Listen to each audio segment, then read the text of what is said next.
கற்போம் ஆயிரம் சேனலுடைய அனைத்து வியூவர்ஸ்க்கும் எங்களுடைய வணக்கம். இன்றைக்கி நாம் பார்க்க இருக்க ஒரு ஆன்மீக பதிவு என்ன அப்படின்னா, எப்படிப்பட்ட கஷ்டமாக இருந்தாலும் 3 மாதம் தொடர்ந்து இந்த ஒரு நாட்களில் நாம் இந்த ஒரு பொருளை நம்ம தலையணைக்கு கீழே அடியில் வச்சு நாம் தூங்கணும் அப்படின்னா நமக்கு இந்த கடன்கள் எல்லாமே குறைய ஆரம்பிக்கும். கடனை அடைக்கிறதுக்கு ஒரு வழியே இல்லாதவங்களுக்கு கூட அந்த கடனை அடைக்கிறதுக்கான ஒரு புது வழி ஆரம்பிக்கும். அது என்ன பரிகாரம், எப்படி செய்யணும் அப்படிங்கிறத பற்றி தான் இப்போ நாம் பார்க்க போகிறோம். வீடியோவை ஸ்கிப் பண்ணாமல் கடைசி வரைக்கும் பாருங்கள். நம்ம சேனலை சப்ஸ்கிரைப் பண்ணாதவங்க சப்ஸ்கிரைப் பண்ணிக்கோங்க. வாங்க வீடியோக்குள்ளே போகலாம். பொதுவாக கடன் இல்லாதவங்கங்கிறவங்க யாருமே கிடையாது. ஒவ்வொருத்தருக்கும் ஏதாவது ஒரு கடனாவது இருந்திருக்கும். அப்படி இருக்கும்போது பல கடன்கள் சிலருக்கு இருக்குது. இந்த கடன்கள் எல்லாமே அடையிறதுக்கு நாம் எவ்வளவோ கஷ்டப்படுவோம், வேலை செய்வோம், சம்பள பணத்தை நம்ம கடனுக்கு கட்டுவோம். ஆனால் அதிலேருந்து அந்த கடன்லேருந்து நம்மளால் வெளியவே வர முடியாமல் இருக்கும். அப்படி இல்லையா, ஏதாவது ஒரு கடன் வாங்கியிருக்கோம், அந்த கடனை கட்டுறதுக்காக நம்ம கையில் பணமும் இல்லாமல் இருக்கும். அதுக்கு வேறு ஒரு வழியும் பிறக்காமல் இருக்கும். அப்படி இருக்கும்போது இந்த ஒரு பரிகாரத்தை நாம் செய்கிறோம் அப்படிங்கும்போது நமக்கு ஒரு நல்லபடியான மாற்றங்கள் வர ஆரம்பிக்கும்.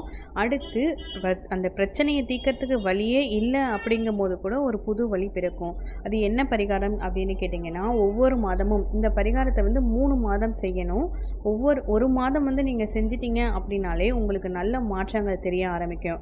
அதுக்கப்புறம் 2வது 3வது மாதம் நீங்கள் பண்ணும்போது உங்களுக்கு அடுத்து உங்களுடைய கடன் உங்கள் முன்னாடியே, அதாவது உங்களுக்கே நல்லா தெரிய ஆரம்பிக்கும். நீங்கள் இந்த கடன் எல்லாத்தையும் அடைச்சிட்டு வரதும் அதுக்கு தனியாக புதுசாக ஒரு வழி நமக்கு கிடைச்சிருக்கு அப்படிங்கிறதையும் இந்த பரிகாரத்தை செய்யும் போதே உங்களுக்கு நல்லா தெரிய ஆரம்பிக்கும்.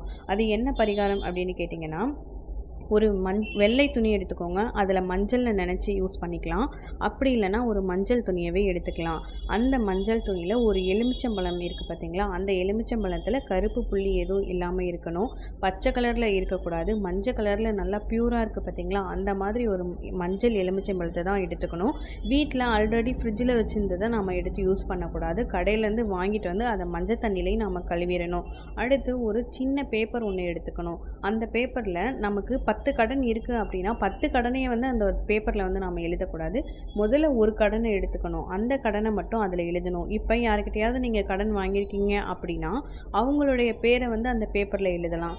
அப்படி இல்லையா, ஏதாவது ஒரு பேங்க்கில் நீங்கள் லோன் எடுத்திருக்கீங்க, அந்த லோனை கட்ட முடியல அப்படின்னா கூட அந்த பேங்க்குடைய பேரை நாம் எழுதிக்கலாம். ஆனால் கண்டிப்பாக ஒரே ஒரு கடனை மட்டும்தான் நாம் இந்த பேப்பரில் எழுதணும். பல கடன்களை எழுதக்கூடாது.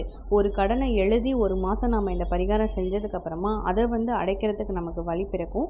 அடுத்த மாதம் நம்ம அடுத்த கடனை எழுதலாம். அப்படி படிப்படியாக தான் உங்களுடைய பிரச்சனைகள் சரியாக ஆரம்பிக்கும். அதுக்கு நீங்கள் ஃபஸ்ட்டு எந்த ஒரு கடன், நீங்கள் உங்களுடைய கடன்களை எடுத்து ஞாபகம் வச்சுட்டு அதில் ஒரு கடனை மட்டும் எடுத்து எழுதி வச்சுக்கணும். அந்த பேப்பரில் எழுதணும். நீங்கள் எழுதக்கூடிய பேப்பர் வெள்ளை பேப்பராக இருக்கணும். எதுவுமே யூஸ் பண்ணாத அன்ரூல்டு பேப்பராக இருக்கணும். அடுத்து அதில் எழுதக்கூடிய பெண்ணோட இங்கு பிளாக்ல இருக்கக்கூடாது. வேறு எந்த கலர்ஸாக வேணாலும் இருக்கலாம், ஆனால் பிளாக் மட்டும் இல்லாமல் பார்த்துக்கணும்.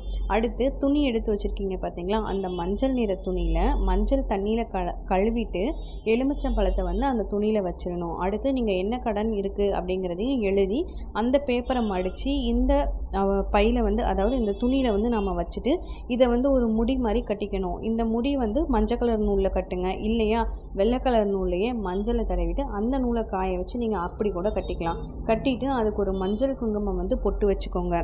இதை நீங்கள் தேய்பிறையில் வரக்கூடிய பஞ்சமி அன்னைக்கு நைட்டு தான் பண்ணணும்.